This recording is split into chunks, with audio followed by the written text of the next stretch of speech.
Right now on the National Weather Desk, weather alert. The South is at risk for more severe weather today, even as the snow piles up out west. And the berms over here, some of them are taller than me and I'm 5 feet. Even the Las Vegas area saw snow, while in the east, an avalanche is caught on camera.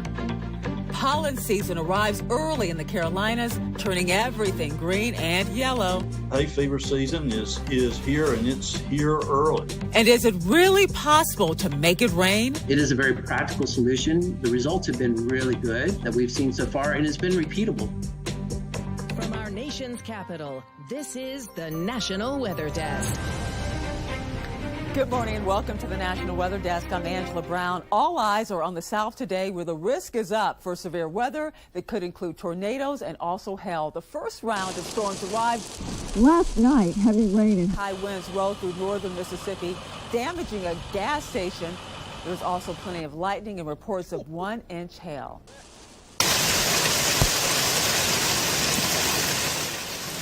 Now that's the sound of nickel-sized hail falling in Duncanville, Texas. Now that's just south of Dallas.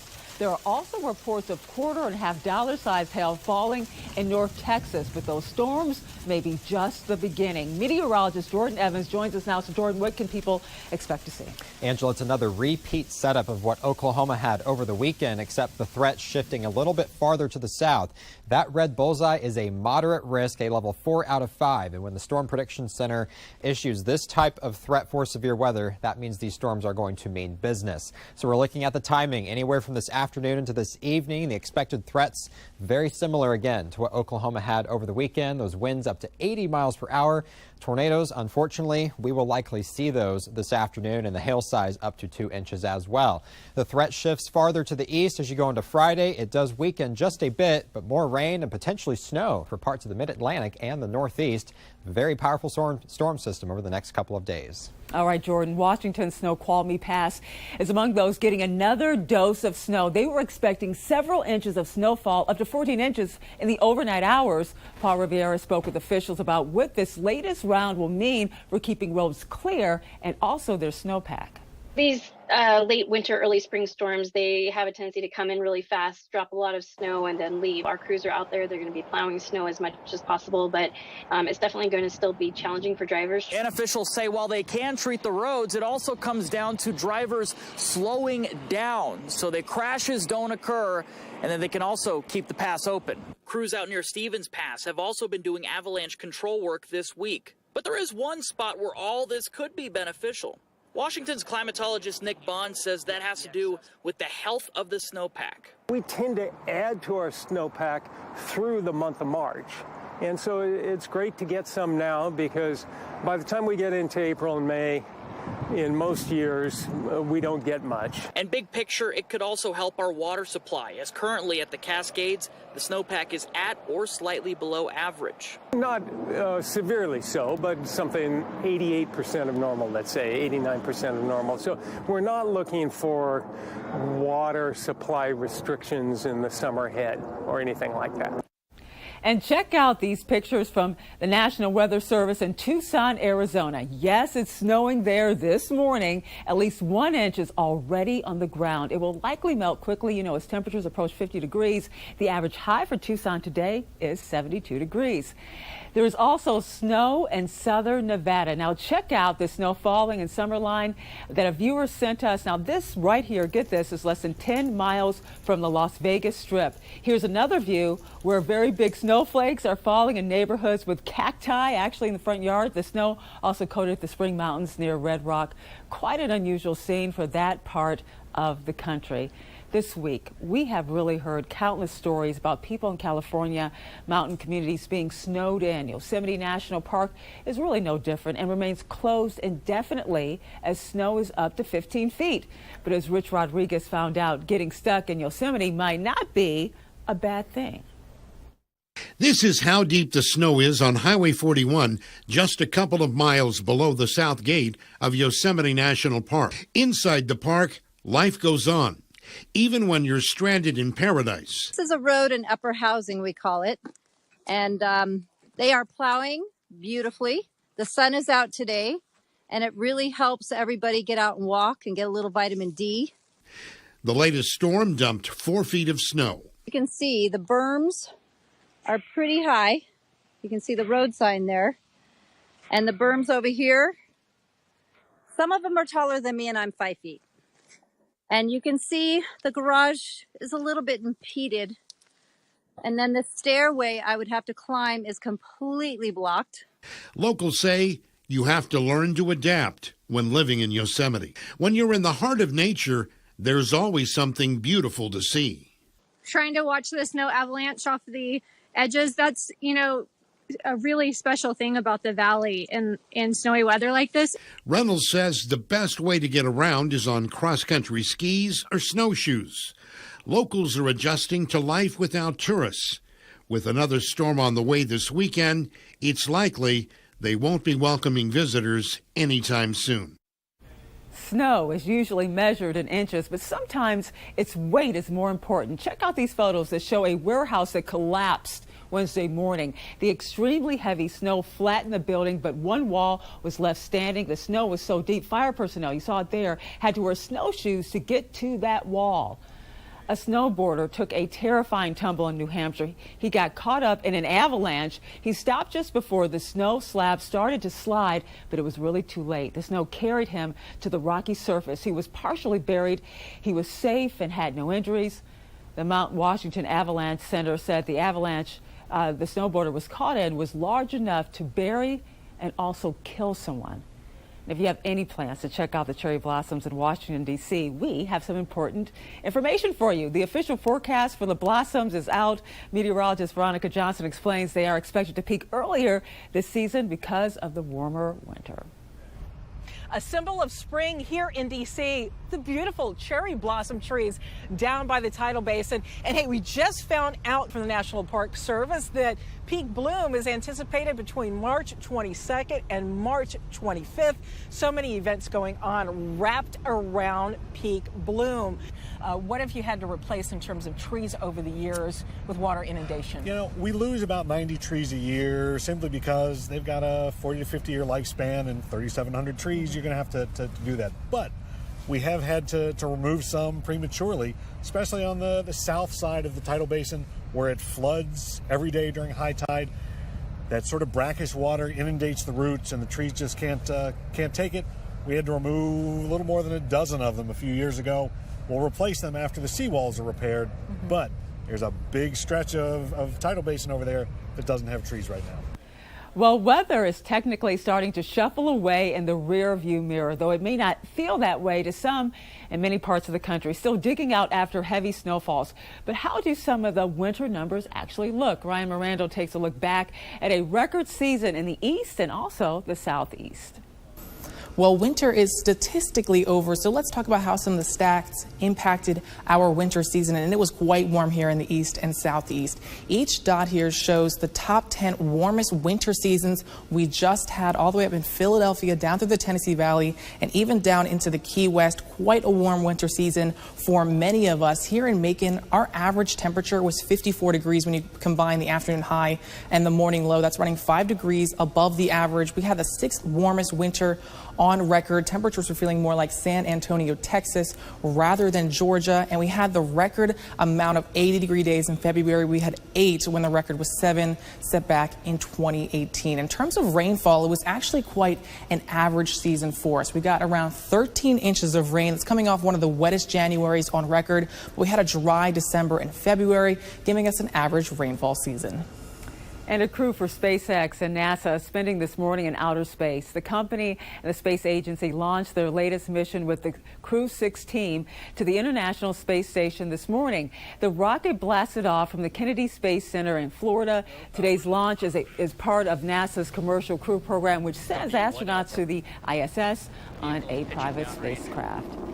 And coming up on the National Weather Desk, we'll talk with an expert about weather modifications and ways in which we can manipulate the weather.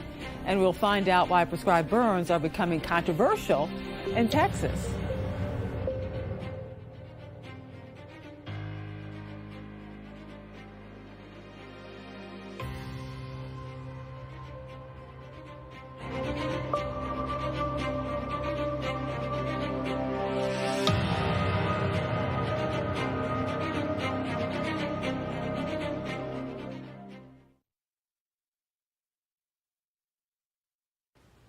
I'm meteorologist Charlie Lopresti with Look at the Northeast. It's an active pattern in the Northeast. We have some more rain and snow in the picture this morning. That's going to move out this afternoon.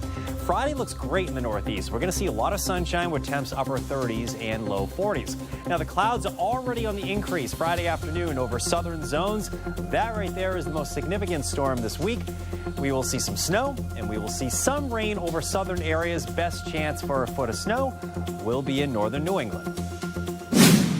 I'm meteorologist Jonathan Myers, and here's a look at the mid-Atlantic region. Overnight into early Thursday, temperatures going to be falling into the 40s, but then eventually popping back through the 50s and 60s into the morning, maybe even into the 70s across portions of Virginia. Look at that, by 2:30, 74. Richmond near 70 in Baltimore. And it looks like that warmth lasts to wrap up the day as a cold front slips south and east with rain. That's our latest weather maker, but not getting colder yet until Friday. That's the scene here. I'm meteorologist Vetus Reed. Here's a look at your southeast forecast highs for the day. Raleigh, 72 degrees. Charleston, a little warmer at 78. 86 in Jacksonville. 72 in Birmingham. Mobile at 78 degrees. Looks like we have a little bit of rain, a little bit of spotty showers across the area. And it looks like we'll continue to see a little rain pushing through as we go through the afternoon. Stronger storms along this front start to develop with a next weather maker that's moving in by Thursday night. And then into Friday, there could be some stormy weather across parts of the southeast.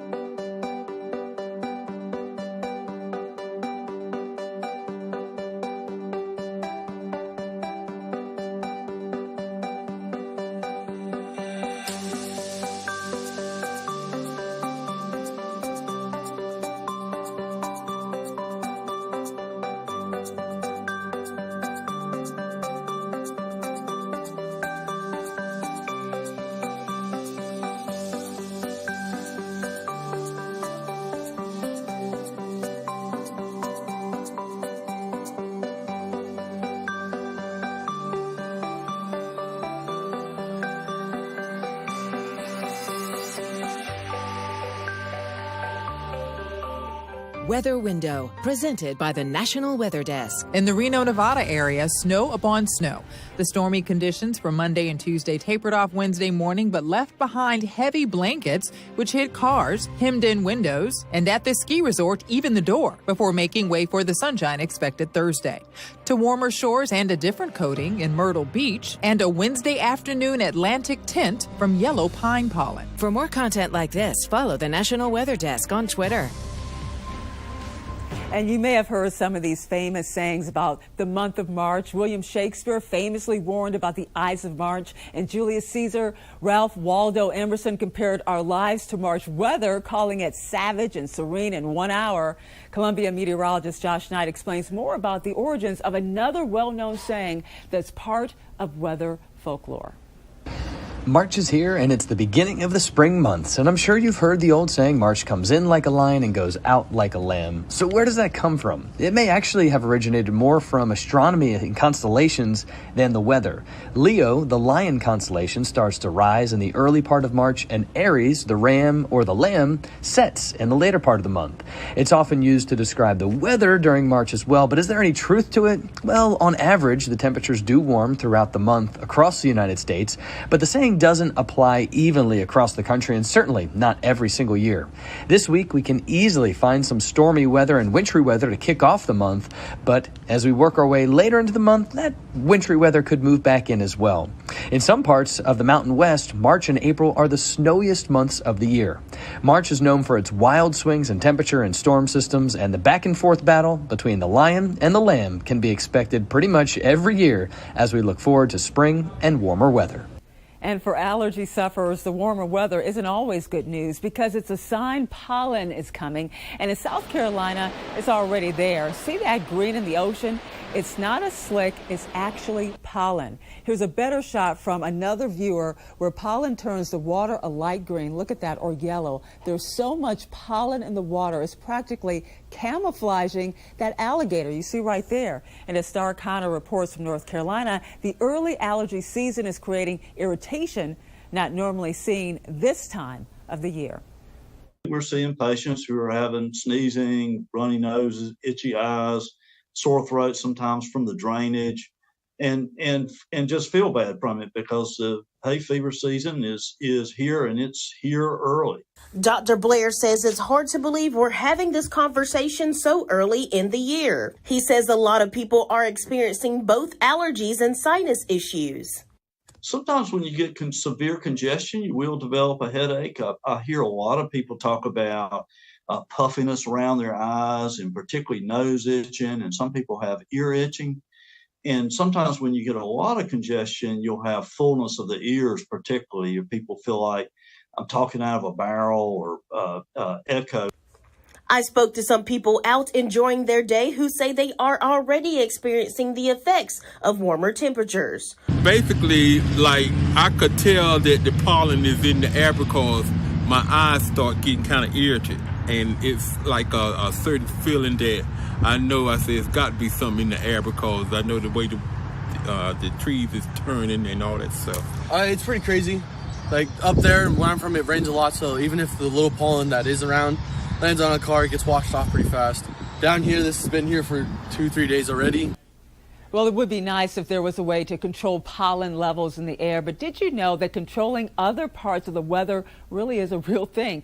Cloud seeding is a form of weather modification that has been tested for over 100 years. The U.S. Department of Agriculture is testing out a new kind of seeding to help with drought conditions. Emily Gracie spoke to one of the lead scientists on this project. I work with a team of pilots and meteorologists and physicists for this cloud seeding research that I do for USDA. And what we do is our meteorologist monitors the meteorological conditions several days in advance and usually knows when the seeding opportunities are going to be best. And so he'll give our pilot a notice, a day or two in advance and say, hey, let's be ready to seed on this particular day. What the pilot then will do is he'll load up our aircraft with water. We have an electrostatic system, spray application system on this aircraft. And when the meteorologist says, hey, it's time to fly, he'll take off in the aircraft, go up beneath the cloud base. Once he senses inflow or updraft into the clouds, he'll turn the spray system on, releasing the charged water droplets up into the clouds. They get transported by this inflow up into the clouds and distributed. We charge the droplets the opposite charge, native charge of the droplets in the cloud, so they're actually attracted to each other. So we get collision of our charged droplet with the water molecules in the cloud. They get collision and coalescence, and then that droplet then becomes large enough to precipitate out as rainfall. So versus the traditional method, is this more cost effective? It's cheaper because we're just using water, but there's a capital expenditure. As you can see behind me, we have an agricultural aircraft. These typically run $1 million, $1.5 million. So that's the expensive part of it. So there are aerial applicators across the nation and across the world that already have these aircraft. It would really be just a matter of contracting the services with these aerial applicators. Down the road in the future, is this something we need to do in order to water crops? It is a very practical solution. The results have been really good that we've seen so far, and it's been repeatable. It's different. I mean, some people think we're playing God, but it's not. We're using climatology and meteorology to better understand these systems, these weather systems, so that we can have the water resources that we need as a population.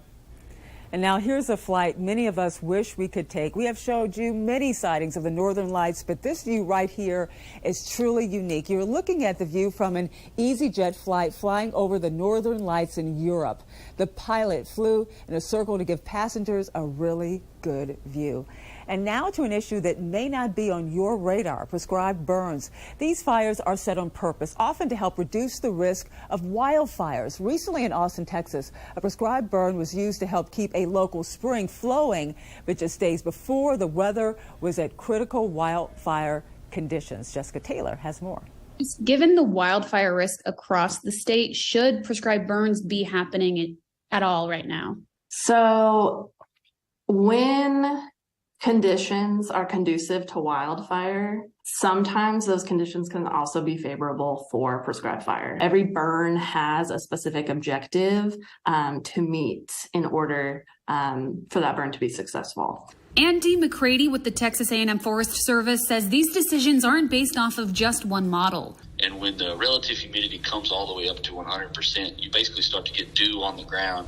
And that wet air is what helps put out the fire overnight. The goal across the board is to avoid a repeat of what happened in Bastrop last year. The Rolling Pines fire began as a prescribed burn that later escaped. Flames ended up burning 812 acres and 250 people were evacuated from their homes.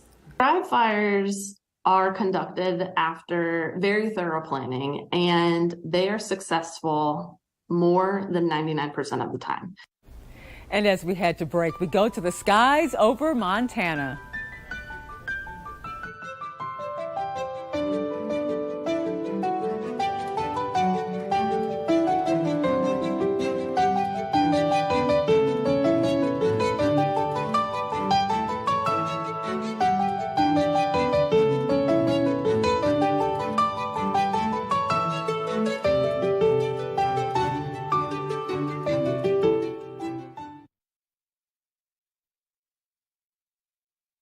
Well, a very good Thursday morning, everyone. I'm meteorologist Andrew Buckbank. Take a look across the Midwest with your weather story is. A little bit of rain across the south today, but all in all, pretty quiet for most of the Midwest for the day today. Got some thunderstorms brewing across the Ohio Valley and some accumulating snow as well. Friday, heading into the Great Lakes there. And then Saturday, a little quieter for us, a little cooler for a lot of us. But all in all, quiet start to your weekend. Well, good Thursday morning to you. I'm meteorologist Chris Suchan. Our forecast today across the region on the lookout for some heavy thunderstorms. This is the severe weather outlook from the morning into the afternoon and evening. We'll watch for scattered storms to develop. Texas, Oklahoma, some of Arkansas. Wind, hail, tornado risk with some of these storms as they organize and move east during the evening ahead of a cold front with strong wind gusts coming in behind it. That'll sweep off to the east. We get a bit of a windy day and a much cooler day with sunshine on Friday across the region.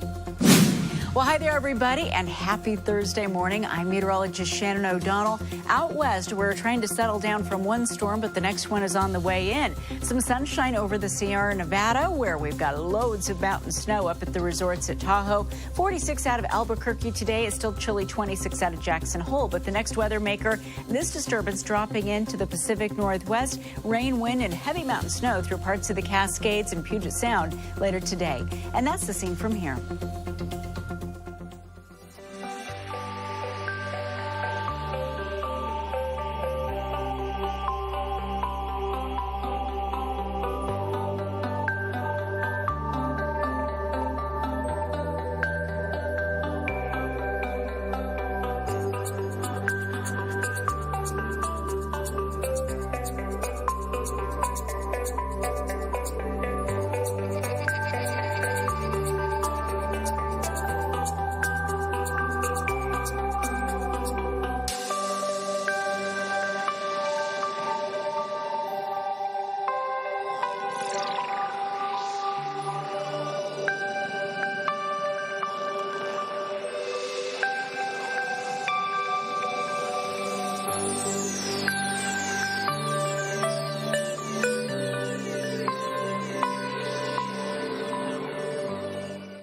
You are watching the National Weather Desk. The National Weather Service is already starting its spring frost freeze program, but what exactly does that mean? Meteorologist Joe Spire explains from Columbia, South Carolina. Well, we are still a good bit from the start of spring, but the National Weather Service office here in Columbia is already starting their spring frost freeze program. That means the National Weather Service will start issuing frost and freeze alerts for the beginning of the growing season. This is all starting a little earlier, and you may have noticed why a lot of plants and trees in the Midlands are already starting to bloom. These warmer temperatures the past couple of months have tricked some plants into blooming a little bit earlier. So what are these frost freeze alerts? Well, there are 3 of them. The first is a frost advisory for a good chance that we could see some frost on the ground in the next day. The second is a freeze watch, and that's when there's a decent chance that we could see temperatures go below the freezing line in the next 2 days. The last one is a freeze warning, and that's when there is a pretty good chance the temperatures will drop below freezing in the next day. And we want to connect with you. You can find us on all of your favorite social media platforms and scan the QR code in the bottom left corner of your screen. We'll be right back.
And thank you so much for joining us. Tomorrow on the National Weather Desk, we'll take a look at how that severe system impacted the South. I'm Angela Brown. Make it a great Thursday, and we'll see you right back here tomorrow.